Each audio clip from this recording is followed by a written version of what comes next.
Om Swastiastu. Halo anak-anak semua.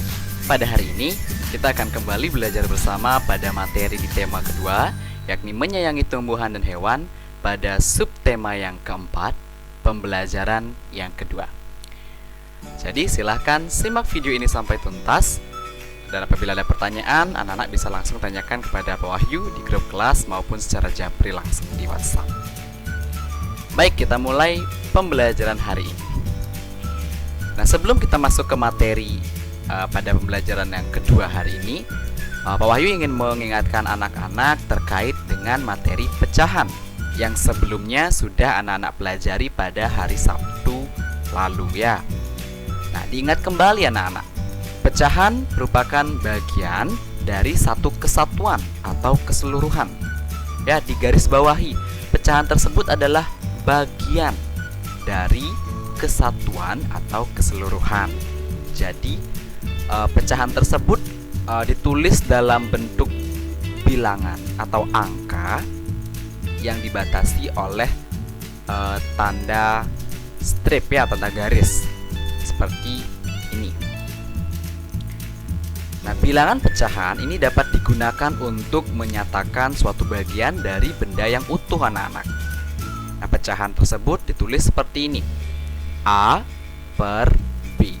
Dibaca dari angka yang di atas atau bilangan di atasnya, A per B, di mana A dan B, A disebut pembilang dan B itu disebut sebagai penyebut anak-anak.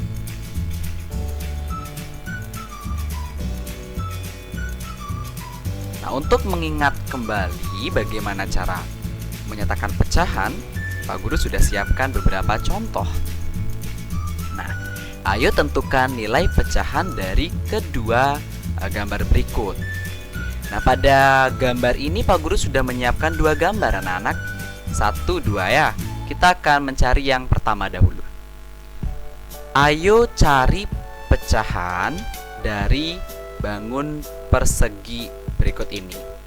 Nah, bentuk pecahan dari bangun persegi yang berwarna biru dari total keseluruhan dapat dinyatakan sebagai berikut. Nah, kita cari terlebih dahulu warna yang ditanyakan. Yang ditanyakan adalah warna biru. Maka kita hitung warna birunya. 1, 2, 3. Maka bagian pembilang kita tulis 3.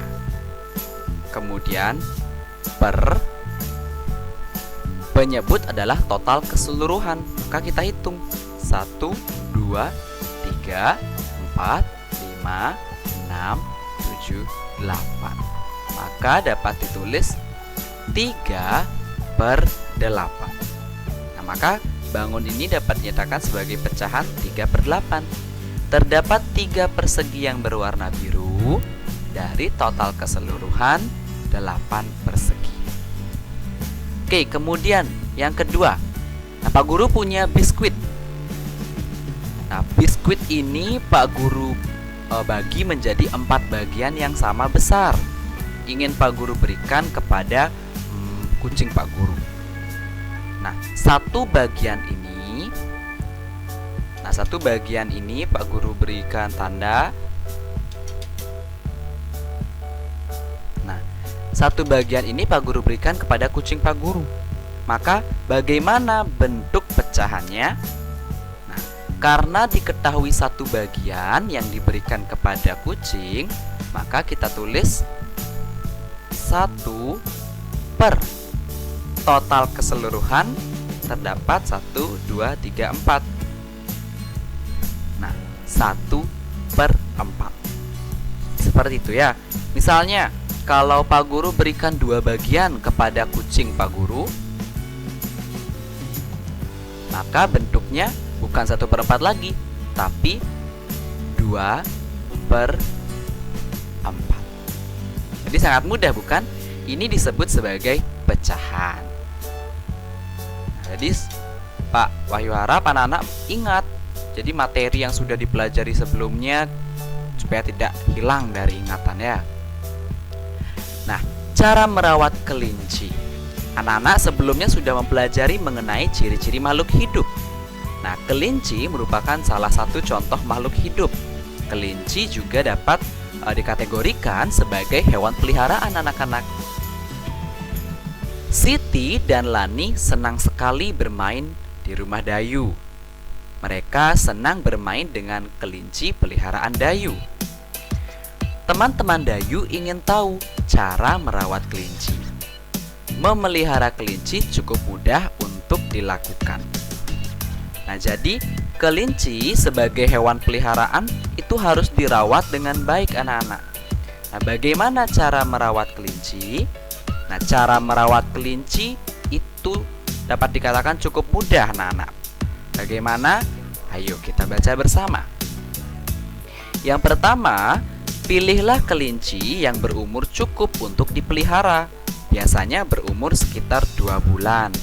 Jadi jangan memelihara kelinci yang masih terlalu kecil atau masih menyusui terhadap induknya. Jadi pilih yang sekiranya sudah mampu untuk makan sendiri, tidak tergantung dengan induknya. Yang kedua, anak-anak harus menyiapkan kandang atau tempat tinggal untuk kelinci. Yang ketiga, kandang kelinci ini sebaiknya dibuat sesuai dengan ukuran badan kelinci. Jangan terlalu kecil ataupun jangan terlalu besar. Jadi sesuai dengan ukuran dari tubuh kelinci yang anak-anak ingin pelihara. Kemudian, bahan kandang sebaiknya terbuat dari bahan kayu. Nah, kandang itu diberi alas berupa jerami agar mudah dibersihkan. Yang keenam, kandang itu harus dibersihkan anak-anak minimal setiap 2 hari sekali. Jadi dari kotoran-kotoran kelinci, sisa makanannya itu harus rajin dibersihkan supaya tidak menjadi sarang kuman dan penyakit. Yang ketujuh, anak-anak harus rajin mencuci tangan dengan sabun setelah membersihkan kandang supaya tubuh kita terhindar dari kuman dan penyakit. Kemudian, jaga kandang agar tidak lembab atau basah. Nah, jadi agar tidak lembab atau basah dapat diakalin dengan cara menjemur kandang. Jadi ketika kelincinya dilepaskan di halaman, anak-anak dapat menjemur kandang supaya kering, tidak lembab ya.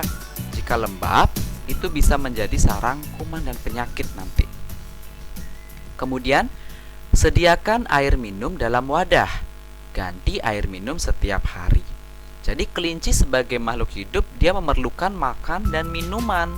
Jadi anak-anak juga harus menyiapkan air minum di dalam kandang. Kemudian, beri makan dan minum secara rutin.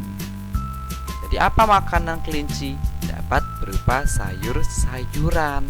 Jangan sampai lupa memberi peliharaan anak-anak makan. Kemudian, anak-anak juga harus memandikan kelinci agar badannya tidak kotor ya. Jadi mandikan kelinci jika badannya kotor sekali. Jangan terlalu sering. Nah, dalam memandikan kelinci, gunakan air hangat untuk memandikannya. Jadi jangan gunakan air dingin ya anak-anak ya. Nah, itu adalah cara-cara untuk merawat kelinci. Kegiatan Dayu dan keluarga Dayu. Dayu dan keluarga sangat menyayangi hewan peliharaan. Semua berbagi tugas untuk merawat hewan peliharaan. Ibu bertugas membeli makanan kelinci. Setiap hari, Dayu menyiapkan makanan dan minuman untuk kelinci. Setiap hari Minggu, Dayu dan ayah membersihkan kandang kelinci. Ayah bertugas mencuci kandang dan mengganti alas jerami. Dayu membantu mencuci tempat makan dan minum kelinci. Setiap anggota keluarga Dayu memiliki peran dan tugas yang berbeda-beda dalam memelihara hewan peliharaan. Bekerja bersama-sama dalam merawat hewan peliharaan membuat pekerjaan menjadi lebih ringan. Jadi anak-anak sebelumnya sudah belajar tentang peran dan tugas kewajiban setiap anggota keluarga dalam setiap keluarga. Jadi setiap anggota keluarga itu mempunyai kewajiban atau tugasnya masing-masing anak-anak. Nah, adapun manfaat dalam berbagi peran saat melakukan kegiatan di rumah antara lain sebagai berikut. Yang pertama, pekerjaan akan lebih cepat selesai karena dilakukan secara bersama-sama. Yang kedua, pekerjaan akan terasa menjadi lebih ringan karena dilakukan juga secara bersama-sama. Kemudian yang ketiga, memupuk rasa kebersamaan. Jadi meningkatkan rasa kebersamaan antara anggota keluarga. Dan yang terakhir, dapat mempererat hubungan baik antar anggota keluarga. Nah, jadi ini adalah manfaat berbagi peran dalam melakukan kegiatan di rumah.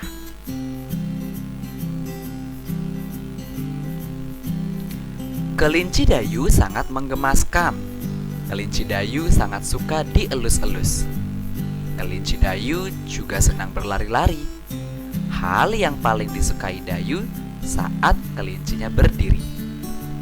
Dayu senang melatih kelinci peliharaannya berdiri dan berjalan seperti gambar. Nah, jadi Dayu senang mengajak kelincinya bermain. Dayu memegang kedua kaki kelinci, lalu menariknya agar kelinci dapat berjalan maju sambil berdiri, sama seperti manusia. Kemudian, Dayu memegang dua kaki kelinci, lalu mendorongnya agar kelinci dapat berjalan mundur sambil berdiri. Nah, ini adalah kegiatan yang dilakukan Dayu bersama kelincinya.